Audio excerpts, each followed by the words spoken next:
Queridos irmãos, é uma grande alegria, uma imensa gratidão podermos estar mais uma vez juntos para fazermos uma reflexão sobre mais um tema do nosso Evangelho segundo o Espiritismo.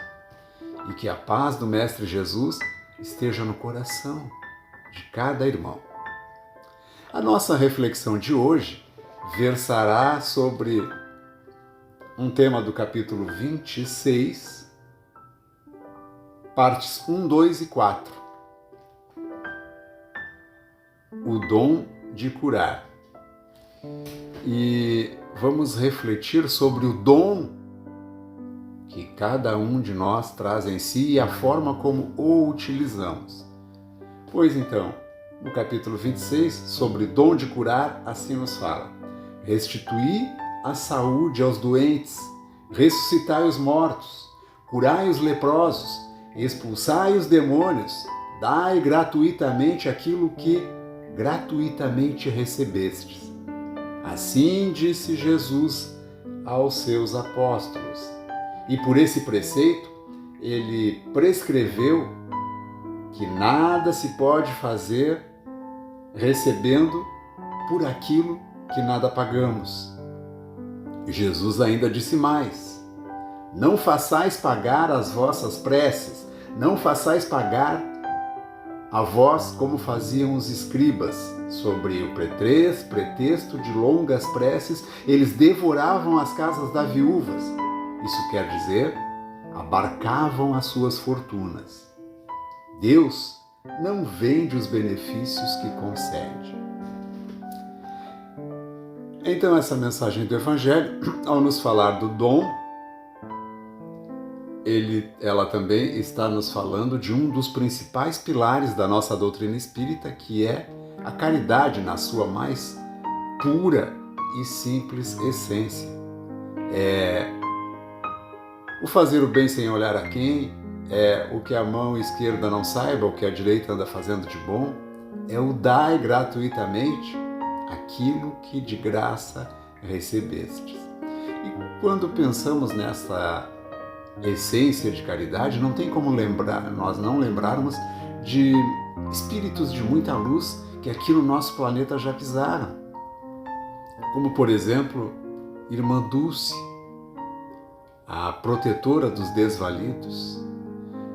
Por trás daquela silhueta frágil e pequena, existia ali um espírito de muita luz. Irmã Dulce não podia sair à rua sem ver algum desvalido, alguma pessoa em estado de mendicância, passando necessidade ou estando mal, que ela não recolhesse e não levasse para o seu abrigo e lá não o tratasse, não o alimentasse, não o curasse. Este é um exemplo de um espírito de luz que fez jus ao ensinamento de Cristo. Dai de graça aquilo que de graça recebestes. Lembramos de Bezerra de Menezes, o médico dos humildes. Bezerra de Menezes, toda vez que atendia a um paciente e esse paciente não tinha o dinheiro para ir na farmácia comprar o remédio, ele puxava o dinheiro do bolso e dava para a pessoa ir lá pegar. Certa vez, Bezerra chegou a tirar o relógio do próprio pulso e empenhou com o dono da farmácia para que as pessoas que necessitassem de remédio fossem lá e pegassem de graça. Um espírito que fez jus ao ensino de Cristo quando nos disse: dai de graça aquilo que de graça recebestes. Francisco da Silva Xavier, o nosso querido Chico Xavier.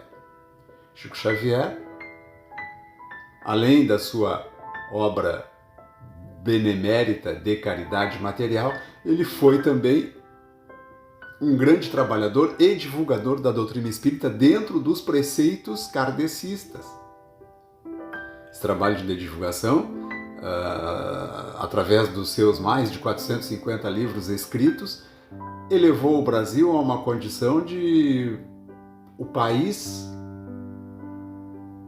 dos espíritas, projetando o Brasil a nível de espiritismo muito mais que o seu país de origem.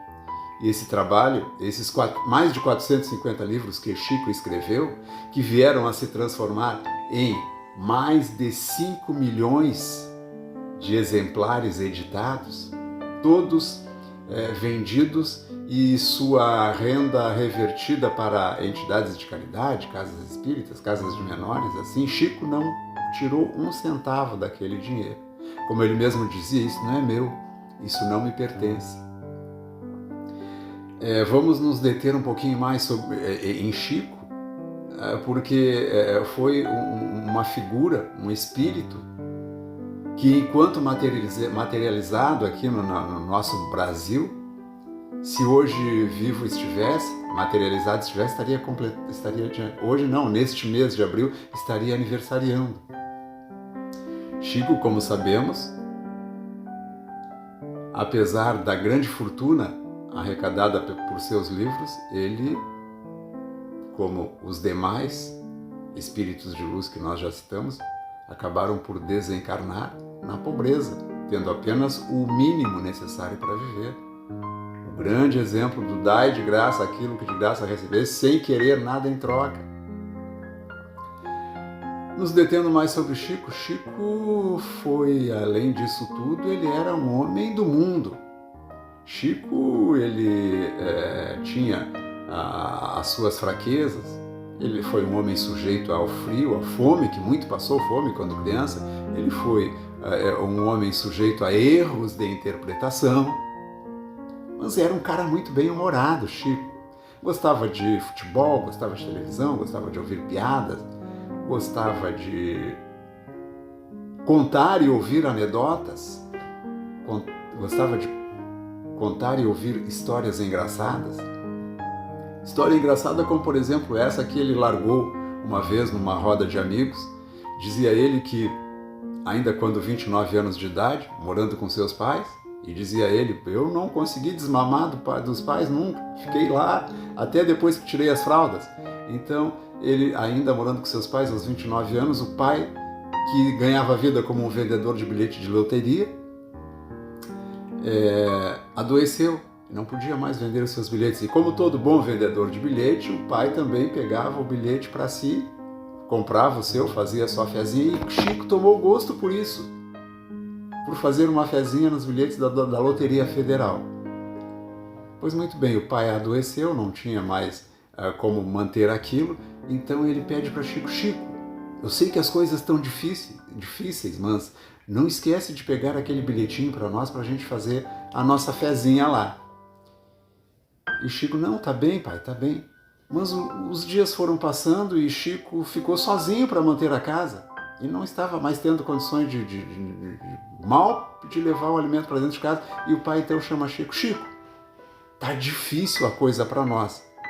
Por que tu não pega um pouquinho só do dinheiro que é arrecadado com esses livros? Na época Chico havia, há um ano atrás, era o ano de 1929, o livro que ele havia escrito, A Pátria do Evangelho, Brasil, A Pátria do Evangelho, estava no auge, best-seller de vendas, bombando em vendagem. Esse livro, abrindo parênteses, Chico psicografou do espírito de Humberto de Campos. Humberto de Campos, um jornalista que havia desencarnado há pouco tempo, tão pouco tempo que a sua viúva ainda estava aqui na Terra. E a viúva do Humberto de Campos, ao saber da alta vendagem daquele livro, Pátria do Evangelho, resolveu então processar Chico. Processou Chico na justiça, queria direitos autorais sobre aquele livro, porque ela era viúva e ela também tinha direito. Então vejamos como bombava, quanto dinheiro entrava. E o pai de Chico, então, Chico, pega um pouquinho daquele dinheiro para nós, para a gente... Pai, não posso, pai. Isso não é meu, pai. Não vou mexer em coisa que não é minha. Tá bem, filho, tá bem. Passaram-se mais alguns dias e o pai de Chico, Chico, então já que tu não pode pegar desse aí, escreve um para nós. Escreve, não falando dos teus espíritos, mas de outras, para a gente poder ter o nosso. Pai, eu não posso, pai. Não sou eu que faço isso. Eu sou apenas uma ferramenta e eu não vou mexer naquilo que não é meu. Tá bem, Chico, tá bem. Aí o pai desistiu da história, passou o tempo, o pai ficou bom, voltou às atividades de novo. E um certo dia, o pai chama, Chico, vem cá, filho. Eu vejo que você trabalha. Chico trabalhava como escriturário na Fazenda Modelo. Chico se aposentou trabalhando lá. Ele nunca dependeu da renda dos seus livros, ele tinha o seu próprio ganho. Então o pai chama: Chico, eu estou vendo que você é um cara que vai viver a vida toda na miséria, vai só trabalhar para comer, então eu vou fazer um trato contigo. O dia que o pai for embora, o pai vai voltar na condição de espírito. Tu não diz que o espírito é invisível? Pois bem, eu vou voltar e quando chegar no dia do meu aniversário, tu compra um bilhete, no mês do meu aniversário, compra um bilhete e no dia do sorteio do bilhete eu vou parar a roda. Essa história se chama O Espírito que Parou a Roda. Eu vou parar, naquela época a Loteria Federal não era por bolinhas como é hoje, era uma roda que girava e parava no... Eu vou lá e vou parar a roda nos teus números. Ah, pai, tá. Então, Chico continuou conversando e passou-se o tempo, o pai de Chico foi embora. E aí os amigos tudo perguntaram: e aí, Chico? E ele foi embora, e a história da roda, da loteria, e quando chegou o mês de aniversário, tu foi lá e fez? Sim, fui lá e fiz. E aí, Chico, o que aconteceu? Olha, até hoje eu continuo jogando. Pois vejamos que essa descontração de Chico Xavier nos demonstra que para ser espírita não precisa ser austero, não precisa ser sisudo, precisa-se sim ter o coração aberto às vivências do nosso Mestre Jesus. Falando no nosso Mestre Jesus Cristo, quando aqui na Terra passou, a partir dos 30 anos, começou sua caminhada de evangelização e andava sempre acompanhado pelos seus 12 fiéis escudeiros, os 12 apóstolos, Pedro, Simão, João. E Cristo, como já era sabedor de tudo que viria a lhe ocorrer, da traição que estava por vir, do seu futuro trágico, ele começa então a enviar os apóstolos sozinhos em caravanas, sem a presença dele, para que lá fossem pregar a palavra. E se preciso fosse, é o que está aqui no início da nossa leitura, restituir a saúde aos doentes, ressuscitai os mortos, curai os leprosos. Então, se preciso fosse, eles também praticassem os chamados milagres. Cristo, ao orientar isso aos seus discípulos, ele estava, na verdade, estimulando um dom mediúnico que estes discípulos já possuíam. Cristo apenas estava estimulando as suas faculdades mediúnicas. E Cristo também, ao fazer isso e mandá-los sair, ele disse: não cobrai 1 centavo por aquilo que fizeres. Vocês têm que dar de graça aquilo que de graça receberam. Pois bem, este ensino de Cristo sobre o dai de graça, nós trazendo para os nossos dias, o que vemos? O que vemos é decepcionante, porque vemos pessoas dotadas de uma faculdade mediúnica exuberante, grandes médiuns, instituídos de autoridade religiosa, utilizando-se da grande mídia para pregar a teologia da prosperidade, arrebatando milhões de seguidores com um único propósito no final: teologia da prosperidade, ganhar dinheiro. Isso é a distorção daquilo que Cristo nos ensinou. Agora, pensando em médiuns que usam a sua faculdade para ganhar dinheiro, é o dai de graça, nós pensamos em nós, simples, humanos, que não somos médiuns nem nada. Como é que nós vamos dar de graça? O que nós temos para dar de graça? Não temos uma mediunidade para ajudar as pessoas? É só para os médiuns? Sim, é só para os médiuns, mas de mediunidade todos nós temos um pouco. O nosso professor Allan Kardec, certa vez ele nos disse assim: toda aquela pessoa que sentir a presença dos espíritos em um grau menor ou maior, esta pessoa é um médium. O que Kardec estava nos dizendo com isso? Que todos nós somos médiums? Porque todos nós temos as nossas sensações, os nossos pressentimentos, as nossas intuições, todos nós sonhamos e sabemos que o sonho é quando o espírito se descola do corpo e vai ter contatos com outros espíritos, aproximação, em menor grau com outros espíritos, retorna ao corpo, aquele movimento dele